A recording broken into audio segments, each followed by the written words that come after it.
All right, in this pre-lecture, we're going to be reviewing a method for solving boundary value problems using initial value methods.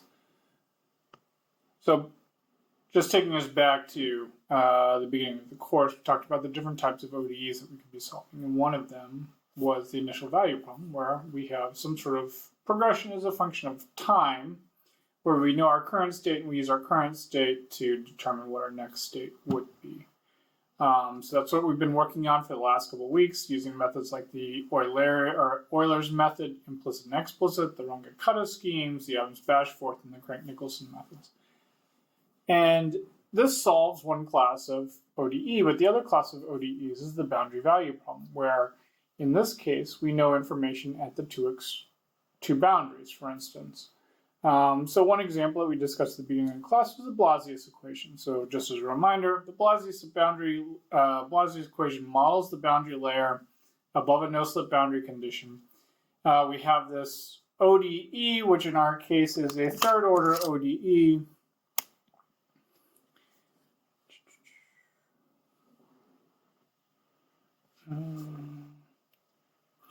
This third-order ODE.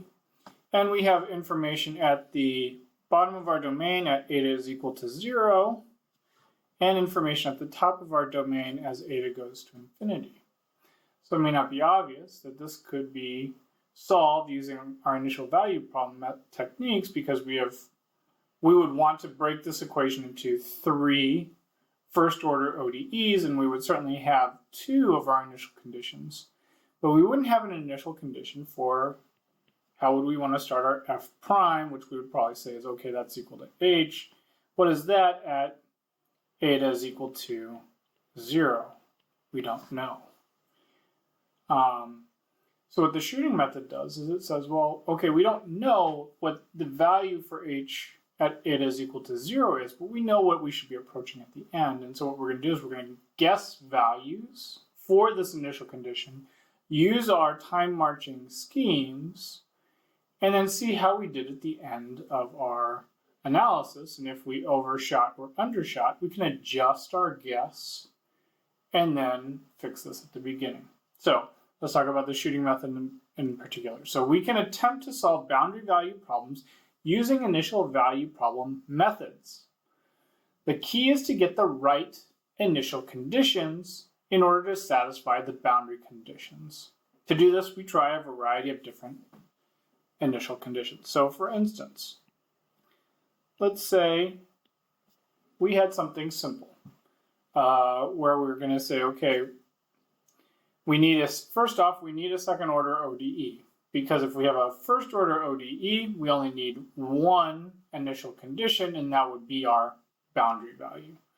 Or that would be our one initial condition would also be our boundary value. And so we need something of a higher order ODE. So let's say, for instance, we want to consider something like,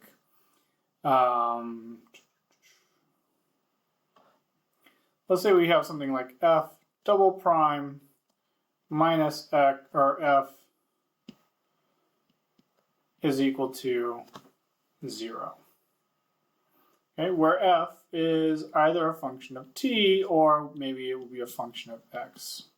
For our analysis here, it doesn't really matter which of the dependent variable names we give it, it just matters that it's a dependent variable. So we'll stick with f of x, just so we have to think about things slightly differently. And so we're going to say that we have an initial condition that f at x equals to 0 is equal to 1, and maybe f at x equals to 1 is equal to 2. So we have 2 pieces of information which pin our solution.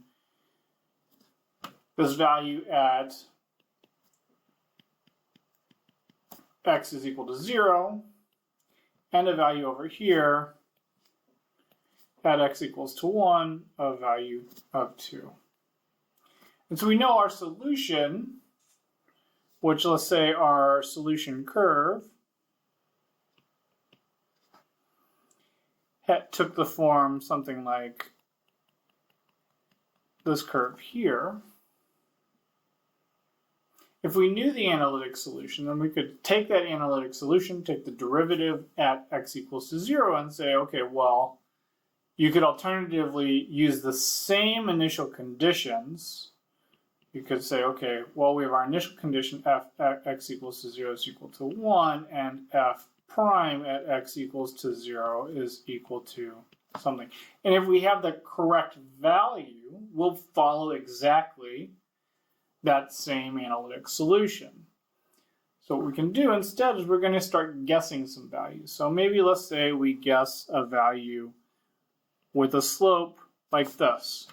So clearly it's steeper than what we need. Well, we could take steps in that direction, and we can see that quickly we're diverging away. And so that's probably going to be an overestimate of what our initial slope should be. Well, what if we take a slope alternatively like this? Well, maybe that gives us some sort of solution like this, where we reach our x equals to 1, and we've undershot, meaning that our final value is less than our target. So now we've got bounds. We know that our initial slope needs to be somewhere between our first guess, which overshot our value, and our last guess, which undershot our value. So we could choose something similar, and maybe that gets us closer, but we're still slightly underestimating our position. Take another guess with a slightly larger slope, so on and so forth, and eventually you'll narrow in and converge to giving you the correct solution. Okay? So ultimately, there's not a ton new that we're doing with the shooting method, except for what we're doing is we're using one of our methods for time marching, and we're going to be iterating our guess for the correct initial slope. Okay, let's do an example together. So we're going to look at the following ODE, and the following ODE has the analytic solution, which you can take a look into, that f of x is equal to sine of x plus cosine of x plus x minus 1. And we're going to analyze this approach where we have our boundary conditions, f at x equals to 0 is equal to 0, and f at x equals to pi by 2 is equal to pi by 2. So this is an example of that boundary value problem where we have our values at both extremes. So we're going to have to guess a range of different slopes. So we'll guess our f prime at x equals to 0 so that we can perform our initial value problem methods. Like in this case, we're going to be using a Runge-Kutta-2 approach. So because we're dealing with the second order ODE, we're going to need to break our second order ODE into two first order ODEs. And so we're going to just say, okay, df dx is equal to g, and then dg dx is equal to x minus 1 minus f. And our f at x equals to 0 is equal to 0, and our g at x equals to 0 is the thing that we have to guess. And we'll start off with a value between 0 and 10. So let's go ahead and code this up real quick, and we'll make some adjustments to the code as we try to implement our shooting method. Okay.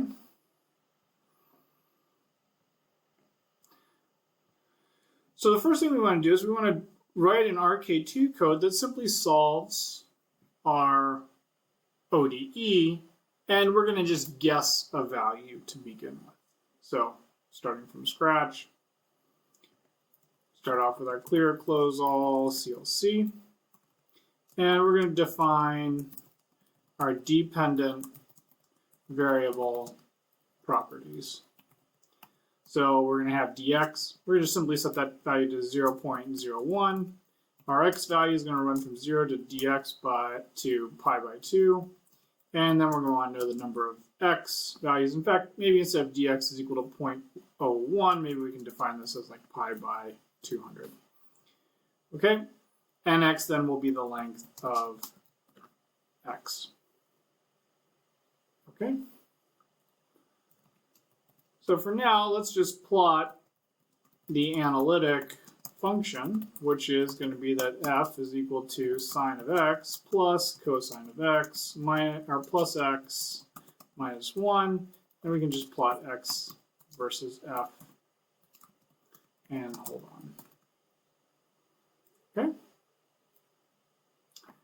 so now we can start creating our RK2 variables. So for instance, we're going to want a f profile, which is just our solution for f using our RK method, and we're going to just set that equal to zeros and x by 1. Our G profile, which is also going to be zeros and x by 1. And we're going to want to set the initial conditions. So f profile, our first value, let's just set that equal to 0 because we know what that is. And G profile 1, this is where we have to guess a value. And so to start off, let's just guess a value of 0, and we'll see what happens. Okay. Now we're going to go ahead and perform the RK2 time marching scheme. So we're going to say, okay, for n is equal to 1 to nx minus 1, we're going to need to grab the current state, which would be f of n is equal to f profile of n, g of n is equal to g profile of n, and x of n is equal to just x of n. We're going to calculate the slopes at the current state. And so that would be df dx at our current state n is equal to just g of n. That's based on this ODE here. And dg dx at our current state is equal to x sub n minus 1 minus f sub n. Okay. Then we can perform the half step. So that would be f sub h is equal to, using the explicit Euler for half the step, would be f sub n plus dx by 2 times df dx sub n. We can take that and perform the same thing for g. And get our x sub h, which is just x sub n plus dx by 2. Okay. Then we can calculate the slopes at the half state, which would just be df dx sub h is equal to g sub h, and dg dx at h is equal to x sub h minus 1 minus f sub h. Now we can calculate the full step, which is going to just be f sub n plus 1 is equal to f sub n plus dx times df dx sub h, and g sub n plus 1 is equal to g sub n plus dx times dg dx sub h. No need to calculate what the x sub n plus 1 is. Okay, we're going to then save the next step, which is just f profile at the index n plus 1 is equal to f of n plus 1. And g profile of n plus 1 is equal to g of n plus 1. Okay, and then at the end, we can go ahead and plot how we did. So plot f profile as a function of x, and we'll just make that black dots. Okay, let's go ahead and save. So this will be shooting demo 2, and run. So there we go. So there's our solution. So you can see clearly we're starting at the right point. We're starting with that 0 slope. We move along to the right, and then we start just decaying. And so clearly we're undershooting our target. Okay, let's pick a different value. Let's say instead of starting with an initial guess of 0, let's say we started with an initial guess of 10. We can run again, and here we can see we clearly overshoot. So the good thing here is we've identified, okay, for a slope of 0, that gives us a value less than our target. For a slope of 10, that gives us a value greater than our target. So the assumption then is that somewhere in between, we can actually hit our target. So then the question becomes, okay, how do we efficiently identify the slope that gets us to the target value? And this is where we're going to use that binary search method that we discussed before. Okay, so let's make some adjustments to our code. So what have we done here that we want to iterate? So we've defined our x variable, doesn't need to be iterated.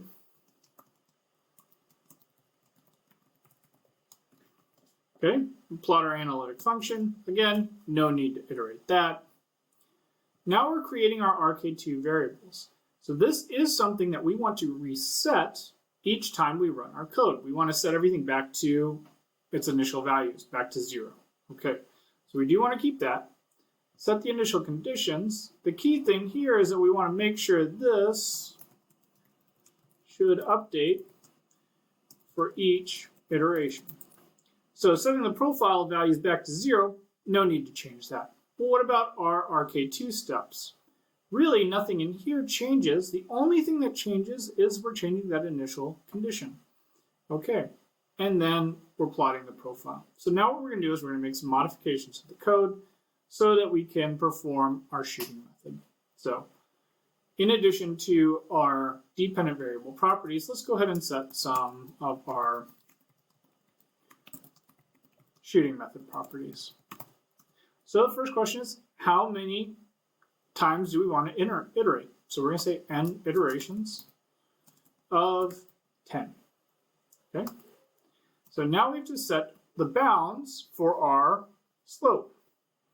So we said, okay, well, g guess lower, we tried before, was 0. G guess upper was 10. And so we know that's our range where we need to check to see if that satisfies our condition. Okay. Then the final thing that we need to set here is our f and target. This is the value at the other boundary that we're trying to set. So we said initially our boundary condition that we're trying to satisfy is f at x equals to pi by 2 is equal to pi by 2. So our f and target is equal to pi by 2. Okay, great.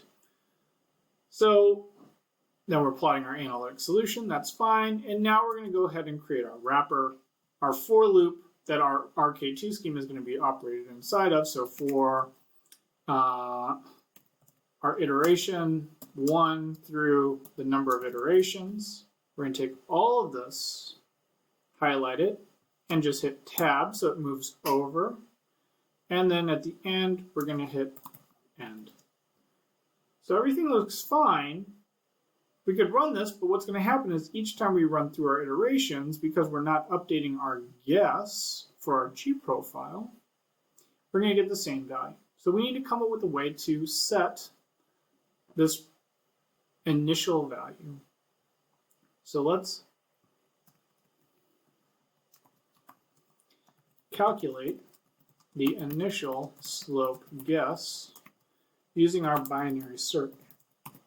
And so we're going to say that g any guess is just equal to the average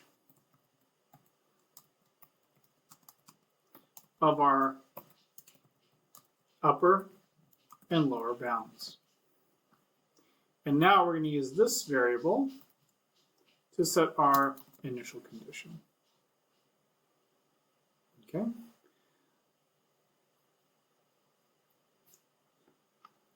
All right. So, but the other part of the binary search is not just taking a guessed value midway between your upper and lower boundaries, it's now updating those boundaries based on the result. And so in our case, we saw that when our guess was 0, we underestimated the target. And when our guess was 10, we overestimated the target. So that leads me to say that we need to after we're done plotting, we need to evaluate the final state and update the guess range. So if our final value of f profile is greater than fn target, that means we've overestimated the value like we did for 10. And so what we're going to do is we're going to set our upper bound to our initial guess. Else, we need to, that means we've undershot. So if we have an overshot, then we've undershot. Then we're going to go ahead and update our lower bound. I guess this should actually be else if f profile end is less than f end target in the rare event where we may actually hit the target itself. So g guess lower is equal to g any guess. Our else statement would be just to simply break, because that means our g any guess is actually the initial guess that we're supposed to be using. Okay. All right, and we're going to go ahead and add a pause in here, and we're going to take the color off of our lines, and we're going to increase the, we're going to set this as a black line and set that as a slightly thicker line. Okay, so we got our pause at the end. Let's go ahead and run. Okay, so we performed, actually maybe one thing we can do is why don't we go ahead and add a title to our figure, which is just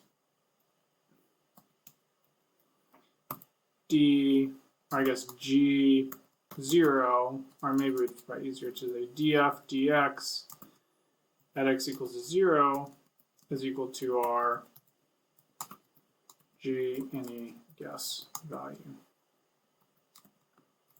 So let's take a look and see how that updates things. Okay, so we can see here our df dx here is going to be equal to 5. So we said our range was from 0 to 10. We took the halfway point was 5. So that's a nice overestimate of our result. Let's take our next iteration. Okay, now the value is 2.5, still an overestimate. 1.25 now is an underestimate. Now we're starting to see we're bouncing around, and now we've pretty converged quite nicely to a value of 2.002. Seems to give us a profile that matches quite nicely our analytics solution. And you could calculate our value, and you would find that the actual slope that you're looking for is 2. Okay, let's try the other one. So this is just the same function. In fact, it'll actually require the same initial condition, but we're targeting a later value. So we're targeting a value of x equals 3 pi by 2, a value of 3 pi by 2 minus 2. So let's just update our code to see how we would do. Okay, in this case, our x range is to 3 times pi by 2 instead of just pi by 2. And our target value is just 3 times pi by 2 minus 2. Let's go ahead and save and run again. Okay, so now we can see our guess for 5, while it overshot our value here at pi by 2, now we see it's undershooting our value at 3 pi by 2. So what we're going to do, our code hasn't been updated. And so it's claiming that 5 is an underestimate. So now what it's probably going to do is, okay, well, based on my condition here, my f profile end is greater than my target, so I should update my upper bound. So now I've tried 7, or I guess f profile end, that's our calculation. It's less than our target value, so I'm updating my lower bound, I should say. So we see our first guess was 5, and that gave us this value. Our next guess was 7.5, which moved us further away. 8.75 moves us even further away, and you can see with each progressive iteration, I'm getting further and further away from my target. So the reason for that is because we've actually flipped the conventions. So for instance, let's say we start with our slope, our upper and lower values, let's just set them to be the same. So if we just start with a slope of 0 and run this, now we see that 0 gives us an overestimate. And if we start with 10,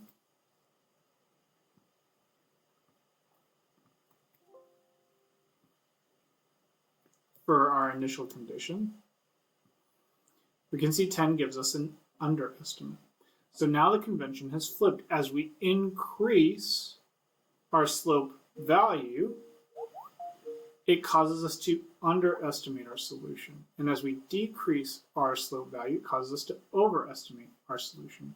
So what we're going to have to do is we actually have to flip the convention in our binary search. So now if f profile end, that's our calculation, is greater than f end target,